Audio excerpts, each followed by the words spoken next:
Hoy hemos venido al Archivo Nacional para continuar con nuestra investigación acerca de la caza de brujas en Madrid y más concretamente sobre la representación de las brujas en la literatura del Siglo de Oro. Así que venga, acompañadme y os cuento todo lo que he descubierto.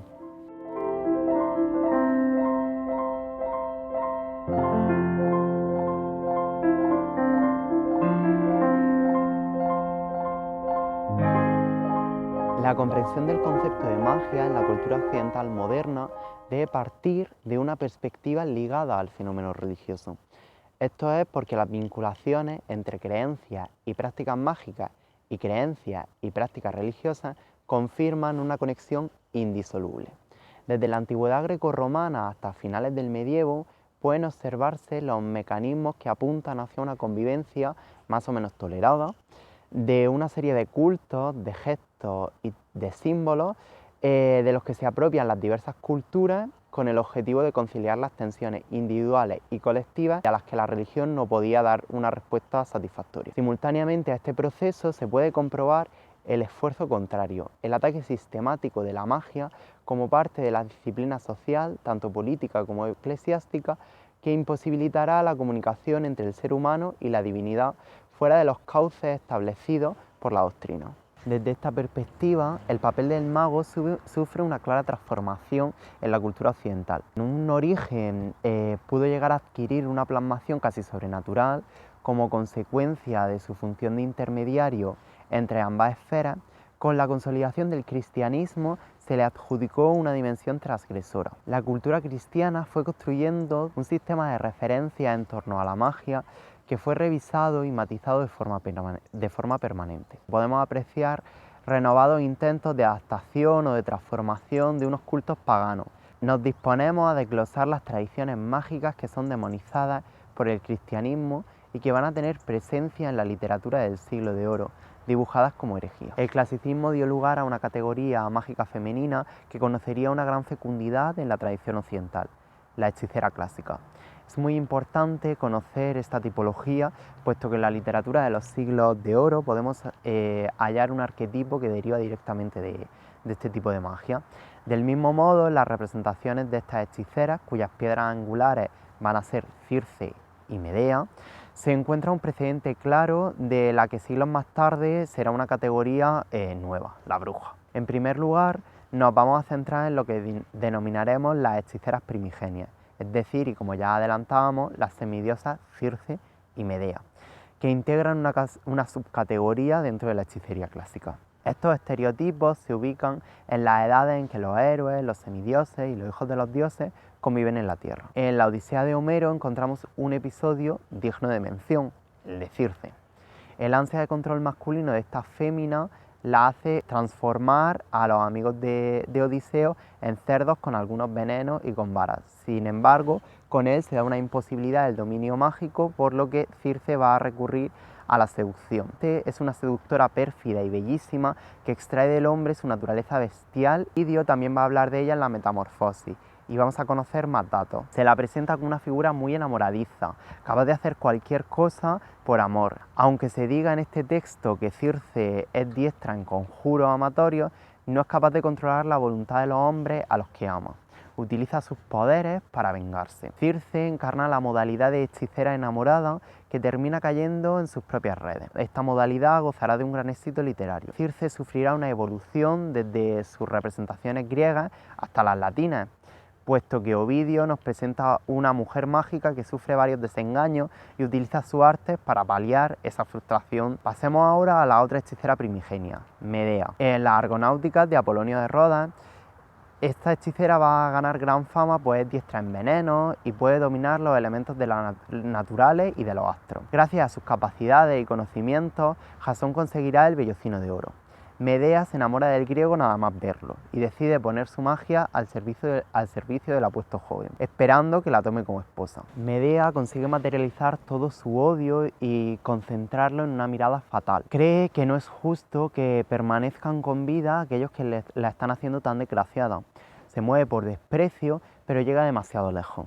En esta pieza no se hace demasiado hincapié en la magia, y más que una hechicera, vemos a una mujer celosa. Medea invoca a Luna y a Hécate, clama a los materiales que utiliza y a los elementos de la naturaleza y los dioses para que la asistan. Se trata de una hechicera diestra en toda clase de pócimas que no duda en perpetrar terribles crímenes. El conjuro es una fuente de datos muy interesante, puesto que hace hincapié en un lugar común: el control sobre la naturaleza y sus fenómenos. Las hechiceras clásicas fueron las piedras angulares de la hechicería literaria occidental. Dentro de la amplia categoría de hechiceras clásicas se presentan piezas en las que los principales genios griegos y latinos distinguen entre hechiceras primigenias como Circe y Medea y las hechiceras de Tesalia, herederas de las dos primeras pero bastante más vulgares. En este segundo grupo no existía una homogeneidad total y podíamos encontrar hechiceras jóvenes que ejercían la magia amatoria en beneficio propio y féminas no tan jóvenes pero igualmente interesadas en el amor.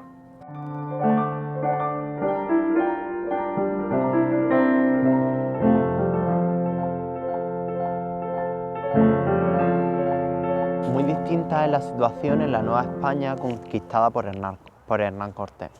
De acuerdo con las reconstrucciones basadas en la arqueología, la iconografía y sobre todo en la base abundante de documentación de los cronistas de los primeros tiempos de la colonización, las concepciones acerca de la Constitución y las características de lo que nosotros llamaríamos la persona eran muy diferentes. Con frecuencia revelan cierto grado de transmutabilidad en la forma humana y la posibilidad para los seres que poblaban las diversas dimensiones o niveles del cosmos de transitar a través de ellas.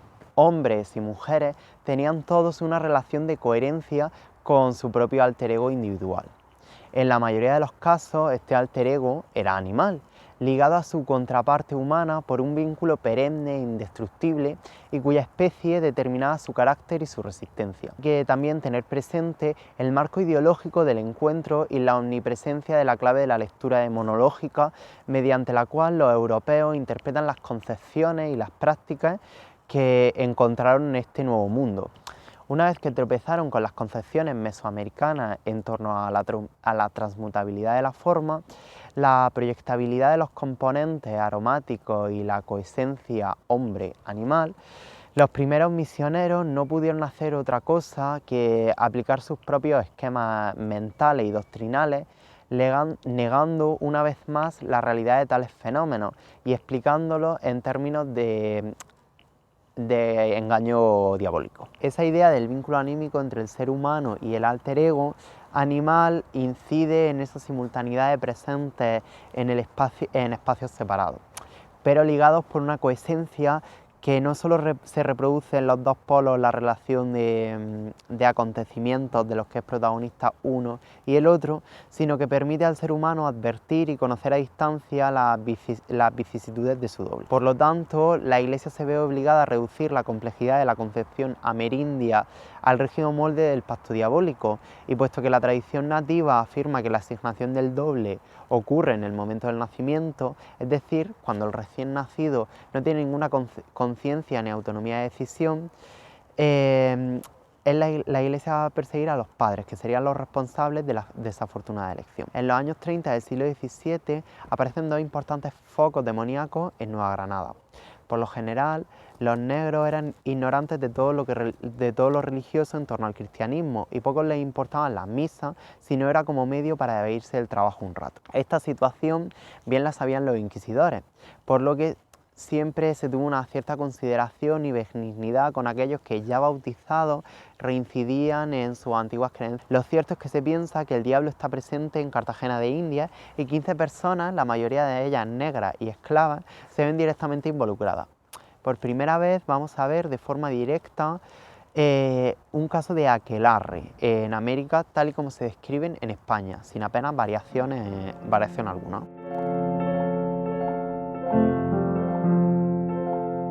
Si bien es cierto que las distintas ciencias o artes mágicas que eran de uso corriente entre moriscos remiten a un bagaje cultural típicamente islámico, se debe precisar que este bagaje encuentra su referencia directa en el Islam occidental.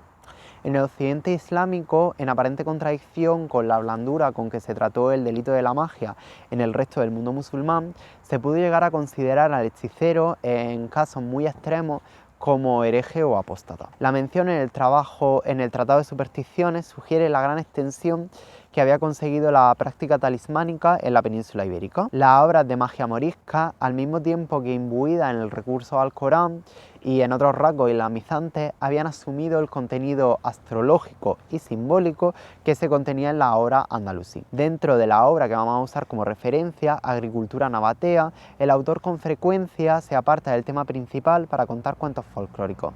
Muchos de estos cuentos se refieren a conceptos fantásticos como árboles parlantes o demonios. Dentro de esta obra de magia en la que intervienen nociones propias del Islam, como el recitado de aleyas o las menciones a los profetas, se puede hablar de una cierta sistematización asentada en una cosmología que se enriquece con novios de esoterismo islámico y cábala, es decir, también con influencia hebrea. La razón por la que el esoterismo helenístico y oriental también se va a extender hasta las obras árabes y las aljamiadas fue que el Islam había asimilado finalmente las tendencias del hermetismo junto con los procedentes de consideración cabalística y las había cubierto de alguna manera de una capa islamizante. La conversión de rasgos de la cultura árabe e islámica incidían en el sentido sagrado que la escritura árabe tiene en el Islam, puesto que habiéndose revelado el Corán en esta lengua, confiere un carisma protector y sanador.